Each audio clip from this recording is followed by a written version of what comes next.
Back to my channel. आज मैं आपको बताऊंगी कि हमें आईपीओ का अलॉटमेंट क्यों नहीं मिलता है। जैसे मैं कोई आईपीओ को अप्लाई करती हूँ, मुझे अलॉटमेंट नहीं मिलता है, तो मैं आज कुछ रीजंस बताऊंगी कि किस वजह से मुझे जो अलॉटमेंट है वो नहीं मिल पाता। अगर हम उस पॉइंट को ध्यान में रखते हुए आईपीओ में प्रोसेस करेंगे तो यहाँ पे काफ़ी ज़्यादा चांसेस हो जाते हैं कि हमें आईपीओ का जो अलॉटमेंट है वो हमें मिल सके।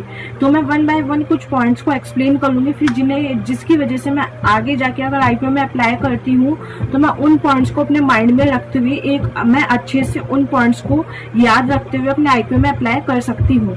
तो जैसे मैं पहले पॉइंट की बात करूँ तो जो यहाँ पे कुछ रिटेल इन्वेस्टर्स हैं वो क्या करते हैं, आईपीओ में जो दो अमाउंट होते हैं, प्राइस बैंड होता है, एक लोअर प्राइस बैंड एक हायर प्राइस बैंड। तो यहाँ पे सबसे ज्यादा गलती ये होती है कि मैं लोअर प्राइस बैंड पे आईपीओ को अप्लाई कर देती हूँ।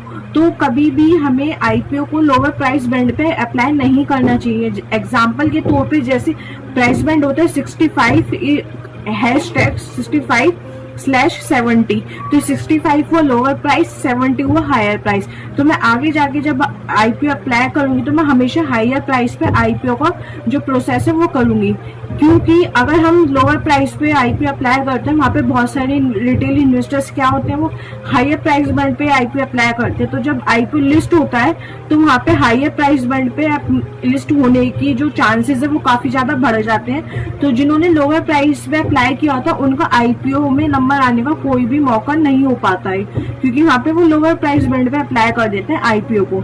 तो ये हम आगे से ध्यान रखेंगे कि आईपीओ हमेशा अप्लाई करते हुए हम हायर प्राइस बैंड पे आईपीओ को अप्लाई करेंगे।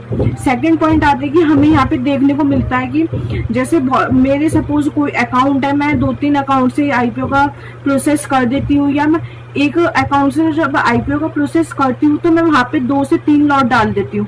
तो आगे से जब भी मैं अप्लाई करूंगी मैं वहाँ पे हमेशा 1 लॉट डाल लूंगी, बिकॉज अगर वहाँ पे मैं 2 से 3 लॉट भी डाल दूंगी, अगर मुझे अलॉट भी होगा तो मुझे 1 लॉट ही होगा, ना कि मुझे 2 से 3 लॉट जो मैंने डाले कि मुझे तीनों के तीनों लॉट जो है अलॉट हो गए। हम यहाँ पे मल्टीपल अकाउंट से अपने आईपीओ को अप्लाई कर सकते हैं, बट हम एक ही अकाउंट से 2 से 3 या 4 लॉट को अप्लाई नहीं कर सकते। जो मैं यहाँ पे थर्ड पॉइंट की बात करूंगी, थर्ड पॉइंट ये है कि हमें आईपीओ में कभी भी जो पहले दिन है, जैसे सपोज आईपीओ आज ओपन हुआ है, उसकी लास्ट डेट है परसों की, तो हमें आज ही आईपीओ में अप्लाई नहीं करना चाहिए। हमें कम से कम 2 से 3 दिन का वेट करना चाहिए। उससे क्या होता है, हम वहाँ पे सब्सक्रिप्शन स्टेटस भी देख सकते हैं कि वहाँ पे सब्सक्रिप्शन स्टेटस के नंबर आते हैं, तो मैं उन्हें वहाँ पे सब्सक्रिप्शन स्टेटस को देख के अपने आईपीओ में अप्लाई कर सकती हूँ। अगर मैं पहले ही अप्लाई कर दूंगी तो मुझे इतना कुछ नहीं पता लगेगा कि आईपीओ कैसा है कैसा नहीं। अगर मैं 1 या 2 दिन का वेट करूंगी तो फिर मुझे पता लग सकता है कि यहाँ पे सब्सक्रिप्शन स्टेटस क्या है, जीएमपी क्या है, उसके अकॉर्डिंग मैं आईपीओ में अप्लाई कर सकती हूँ। कुछ लोगों का या कभी कभी मेरे माइंड में भी ये चीज आती है कि मैंने तीसरे दिन सपोज परसों आईपीओ एंड है और आईपीओ ऑलमोस्ट एंड की जो टाइमिंग होती है वो 5 PM होती है, अगर मैंने 3 PM पे आईपीओ अप्लाई किया तो मुझे नहीं मिलेगा, ऐसा कभी कभी माइंड में आता है। बट ऐसा कुछ नहीं है, अगर आप परसों भी 3 या 4 बजे आईपीओ अप्लाई करेंगे तो वहाँ पे मिलेगा। ऐसा कोई टाइम का कोई बाउंडेशन नहीं है कि जो पहले दिन अप्लाई कर देगा सिर्फ उसी को ही मिलने के ज्यादा चांस रहते हैं, जो लास्ट डेट पे अप्लाई करेगा उसको मिलने के चांस बिल्कुल भी नहीं रहते। तो ऐसा कुछ भी नहीं है, आप परसों अप्लाई करेंगे 3 बजे या 3:30 बजे तो भी हमारे आईपीओ के मिलने के चांस थोड़े ज्यादा हो जाते हैं।